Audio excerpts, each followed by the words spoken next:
एक पाकिस्तानी एसेट अल कुवैती को पेशावर में लोकेट करता है। वो उसका पीछा करता है। अल कुवैती उसे एबटाबाद के कंपाउंड तक ले आता है। ये कंपाउंड चारों तरफ से ऊंची दीवारों से घिरा हुआ था। कुछ भेड़ बकरियां हर हफ्ते लाई जाती थीं। सिर्फ एक आदमी हर शाम कंपाउंड के किचन गार्डन में टहलने के लिए आता था। बिन लादेन को इस कंपाउंड से जोड़ने वाले सारे एविडेंस सर्कमस्टेंशियल थे। प्लान सिंपल था। एक चॉपर मेन बिल्डिंग के छत पर मंडराएगा और कुछ सील्स को उतारकर चला जाएगा। ऑपरेशन शुरू होते ही एक चॉपर अचानक से हिलने लग जाता है। चॉपर अब लेफ्ट की तरफ गिरने लग जाता है।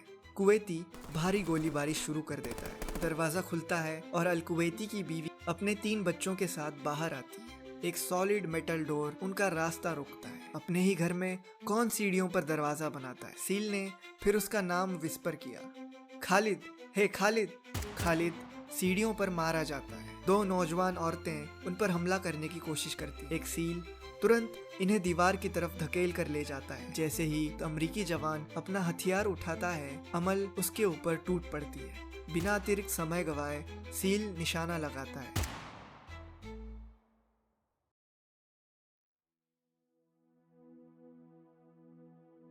दो 2010 में CIA को अबू अहमद अल कुवैती के बारे में पता चला। कुवैती बिन लादेन के पैगाम उसकी फैमिली या बाकी लोगों तक पहुंचाता था। उसका फ़ोन हमेशा पेशावर के इलाके में कुछ देर के लिए ऑन होता और फिर वापस स्विच ऑफ हो जाता।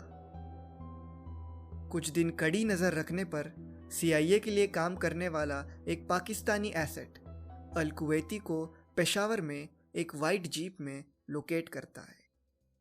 वो उस वाइट जीप जिसके पीछे एक टायर लगा हुआ था उसका पीछा करता है।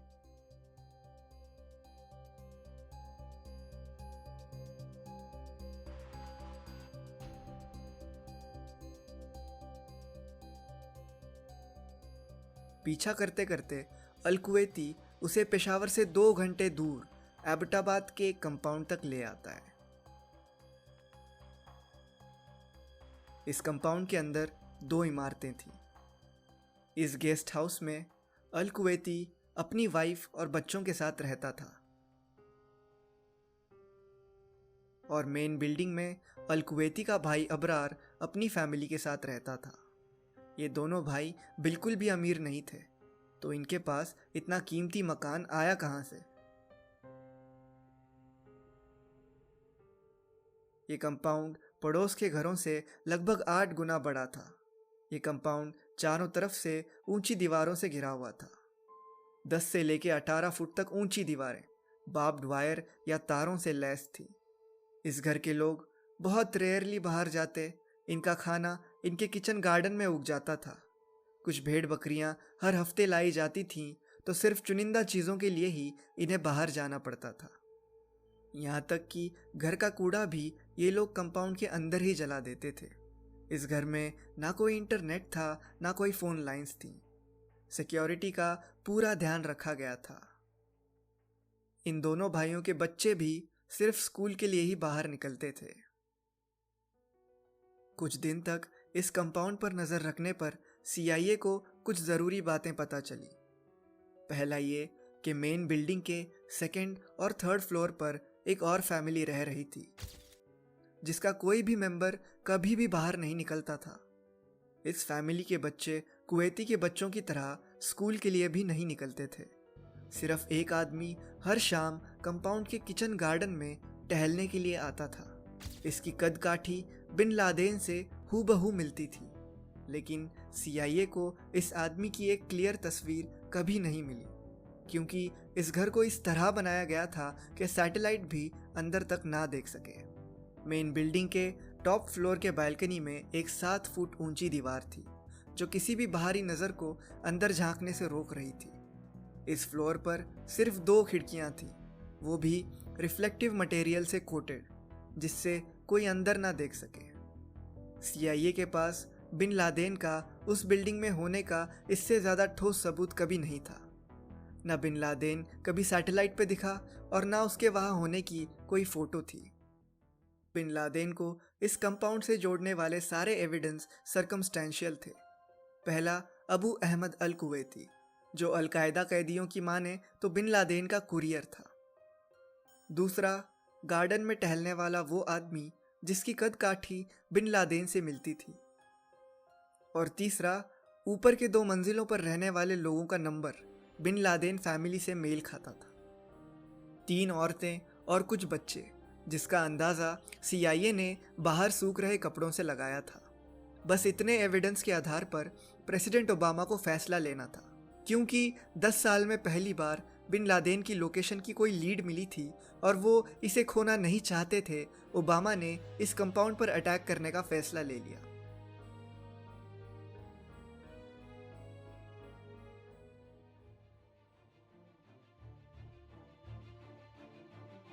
प्लान के मुताबिक 1 मई 2011 को पाकिस्तान स्टैंडर्ड टाइम 11 बजे 2 चॉपर, 23 नेवी सील्स, 1 इंटरप्रेटर और 1 मिलिट्री डॉग कायरो को लेकर एबटाबाद के लिए निकलते हैं। इनका route direct point A to B नहीं था। इन्हें एक लेस रिस्की रूट लेना था, मिलिट्री रडार्स और लोगों की नज़रों से बचते हुए। लेकिन एक प्रॉब्लम थी। बिन लादेन कंपाउंड के बस 1 किलोमीटर की दूरी पर पाकिस्तानी मिलिट्री एकेडमी मौजूद थी। अगर इन्हें इस रेड की भनक भी लग जाती तो उनके लिए इस कंपाउंड की तरफ एक बड़ी फौज खड़ी करना कुछ ही मिनटों की बात होती। इसलिए 2 और बैकअप चिनूक्स भेजे जाते हैं, जिसमें 2 दर्जन सील्स और लौटते हुए चॉपर्स के लिए फ्यूल मौजूद होता है। प्लान सिंपल था। 2 चॉपर आएंगे, एक चॉपर मेन बिल्डिंग के छत पर मंडराएगा और कुछ सील्स को उतार कर चला जाएगा, जो छत से सीधा बिन लादेन के कमरे में घुस अटैक करेंगे। दूसरा चॉपर बचे हुए सील्स को नीचे कंपाउंड में ड्रॉप करेगा, जो अल कुवैती की बिल्डिंग साफ कर उसके ऊपर स्नाइपर पोजीशंस बना लेंगे और बचे हुए सील्स बिन लादेन की बिल्डिंग में नीचे से ऊपर अटैक करेंगे। करीबन 1.5 घंटे बाद चॉपर्स एबटाबाद पहुंचते हैं। चॉपर्स कंपाउंड को ईस्ट की दिशा से अप्रोच करते हैं। सील्स अब उतरने के लिए रेडी हो रहे हैं। दरवाज़ा खुलता है, रोप तैयार की जाती है। उनको अपने नीचे अब कंपाउंड दिखाई दे रहा है। एक ड्रोन इस ऑपरेशन की लाइव फुटेज CIA ऑफिस और व्हाइट हाउस तक पहुंचा रहा है, जहां प्रेसिडेंट ओबामा इस ऑपरेशन को लाइव एक स्क्रीन पर देख रहे हैं। ऑपरेशन शुरू होते ही उन्हें दिखता है कि एक चॉपर अचानक से हिलने लग जाता है। चॉपर धीरे धीरे स्टेबिलिटी खो देता है। अंदर बैठे सील्स की धड़कनें तेज हो जाती हैं। चॉपर अब लेफ्ट की तरफ गिरने लग जाता है। दरअसल मसला ये था कि प्रैक्टिस के दौरान कंपाउंड की जो दीवारें थी वो तारों से बनी हुई थी, जिनमें हवा या एयर आसानी से फ्लो करती थी, जो चॉपर को स्टेबल रखने में मदद करता है। लेकिन इस एक्चुअल कंपाउंड की दीवारें सख्त कंक्रीट से बनी हुई थी, तो एयर फ्लो कम था, जिस कारण से चॉपर को कंट्रोल बनाने में या हवा में रहने में मुश्किल हो रही थी। दुनिया का शायद सबसे हाई प्रोफाइल मिशन, ऐसे मिशन में भेजी गई आधी फोर्स को एक क्रैश में खो देने की संभावना अब सभी को सता रही थी। क्या बैकअप सील्स को इस ऑपरेशन में आना पड़ेगा? इस क्रैश में जख्मी सील्स का क्या करेंगे? ये सब सवाल अब खड़े हो रहे थे। लेकिन सारा खतरा तब टल जाता है जब इस ब्लैक हॉक के एक्सपीरियंस्ड पायलट ने जैसे तैसे नियंत्रण खोने के बावजूद इस चॉपर को सेफली लैंड कराया। हेलीकॉप्टर की नाक को जमीन में धंसते हुए पिछला पहिया उन्होंने कंपाउंड की दीवार पर लैंड कराया। 5-6 इंच इधर उधर हो जाता तो बहुत भयानक क्रैश हो जाता। ऑफिशियल्स को राहत की सांस तब मिलती है जब उन्हें दिखता है कि चॉपर के दोनों तरफ से सील्स बाहर आ रहे हैं और पता लगता है कि कोई मेजर इंजरी नहीं हुई है। दूसरा चॉपर जो अभी आ रहा है, उसे कोई आइडिया नहीं है कि पहले चॉपर के साथ क्या हुआ है। क्या वो क्रैश हुआ है या उसे शॉट डाउन किया गया है? कोई आइडिया नहीं। पायलट का एक्सपीरियंस यहाँ काम आता है। वो प्लेन को कंपाउंड के अंदर लेने के बजाय बाहर ही सील्स को ड्रॉप करने लगता है। पहले चॉपर से निकले हुए सील्स इस मेटल दरवाजे को ब्लास्ट कर मेन कोर्टयार्ड में पहुंचते हैं, जहां वो ओरिजिनली लैंड करने वाले थे। कुछ सील्स कुवैती के गेस्ट हाउस की तरफ चले जाते हैं। कुवैती के घर का दरवाजा लॉक्ड होता है, तो सील्स दरवाजे पर एक्सप्लोजिव चार्ज लगाने की कोशिश करते हैं, लेकिन तभी दूसरी तरफ से कुवैती भारी गोलीबारी शुरू कर देता है। सील्स के रिटर्न फायर करते ही अचानक सन्नाटा छा जाता है। इस दरवाजे के पीछे क्या हो रहा था, इसकी सील्स को कोई खबर नहीं थी। क्या कुवैती को गोली लग गई थी या वो दूसरे रूम में छुप गया था, कोई आइडिया नहीं। इसका जवाब जानने के लिए दरवाज़ा खोलने की ज़रूरत थी, लेकिन सील्स कुछ करते उससे पहले ही दरवाज़ा खुलने की आवाज़ आती है। आगे क्या होगा?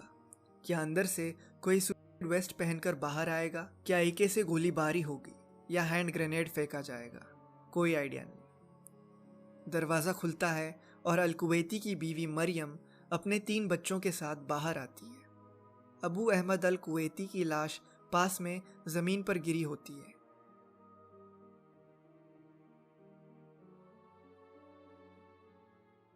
कंपाउंड के नॉर्थ वॉल से बाहर उतरे सील्स एक दरवाजे से अंदर आने की कोशिश करते हैं, लेकिन जैसे ही वो दरवाज़ा ब्लास्ट करते हैं, उनके सामने एक दीवार आ जाती है। ये एक फेक डोर था जो बिन लादेन ने घुसपैठियों को चकमा देने के लिए बनाया था। कंपाउंड के अंदर मौजूद एक सील मेंबर जाकर मेन गेट खोलकर बाहर उतरे सील्स को अंदर ले आते हैं। इंटरप्रेटर, जिसको लोकल भाषा यानी पश्तो या उर्दू आती थी, वो कॉम्बैट डॉग कायरो और 2 सील्स बाहर पहरा देने के लिए रुक जाते हैं। इस वक्त बाकी सभी सील्स कंपाउंड के अंदर होते हैं और मेन बिल्डिंग में घुसने लग जाते हैं। जैसे ही ये अंदर चले जाते हैं, वाइट हाउस में ऑपरेशन दिखना बंद हो जाता है, क्योंकि ड्रोन बिल्डिंग के बाहर की फुटेज पहुंचा रहा था। अंदर क्या हो रहा था इसका ऑफिशियल्स को बिल्कुल भी अंदाज़ा नहीं था। उन्हें अब बस गन शॉट सुनाई दे रही थी।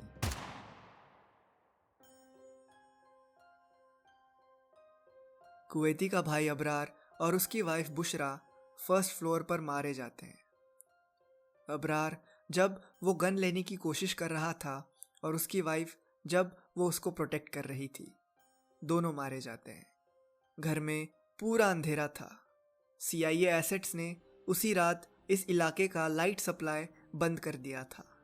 सील्स सेकेंड फ्लोर पर जाने के लिए सीढ़ियों की तरफ बढ़ते हैं, लेकिन उससे पहले एक सॉलिड मेटल डोर उनका रास्ता रोकता है। अपने ही घर में कौन सीढ़ियों पर दरवाज़ा बनाता है? ये देखकर सील्स को ये कंफर्म होने लगता है कि शायद सच में 3rd फ्लोर पर मौजूद वो इंसान बिन लादेन ही है। इस डोर को एक्सप्लोजिव से ब्लास्ट कर दिया जाता है और सील्स ऊपर की तरफ बढ़ते हैं। ऊपर क्या है, कितने लोग हैं, इसकी उनको पुख्ता जानकारी नहीं है, बस एक वेग आइडिया है। आगे मौजूद सील 2 शॉट फायर करता है। उसे किसी का सर झांकता हुआ दिखाई दिया था। उसे अंदाज़ा था कि ये खालिद बिन लादेन हो सकता है, बिन लादेन का 21 साल का बेटा। सील ने फिर उसका नाम विस्पर किया, खालिद, हे खालिद। खालिद ने देखने की कोशिश करी। Curiosity killed the cat. Khalid सीढ़ियों पर मारा जाता है।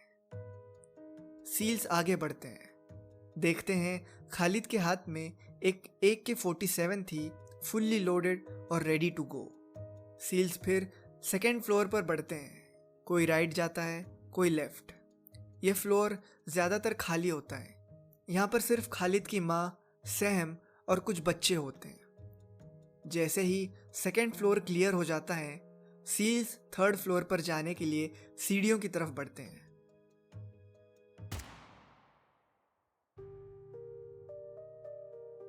किसी का सर एक रूम के दरवाजे से झांक रहा था। उसकी तरफ अग्रसर सील ने गोलियां चलाई थी। जैसे ही सील्स आगे उस रूम की तरफ बढ़ते हैं, 2 नौजवान औरतें चिल्लाती हुई उन पर हमला करने की कोशिश करती हैं। एक सील तुरंत इन्हें दीवार की तरफ धकेल कर ले जाता है ताकि अगर इन्होंने सुसाइड वेस्ट पहनी हो तो वो खुद पूरा इम्पैक्ट झेल ले और अपने साथियों को बचा ले। ये दोनों सुमैया और मरियम थी, बिन लादेन की बड़ी बेटियां। रूम के अंदर जाते ही सील्स को बिन लादेन उसकी बीवी अमल के पीछे खड़ा नजर आता है। जैसे ही आगे मौजूद अमरीकी जवान अपना हथियार उठाता है, अमल उसके ऊपर टूट पड़ती है।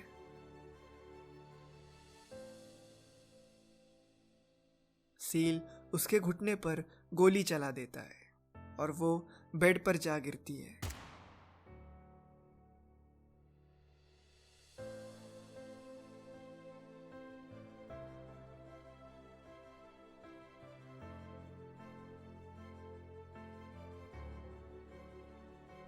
बिना अतिरिक्त समय गवाए सील निशाना लगाता है।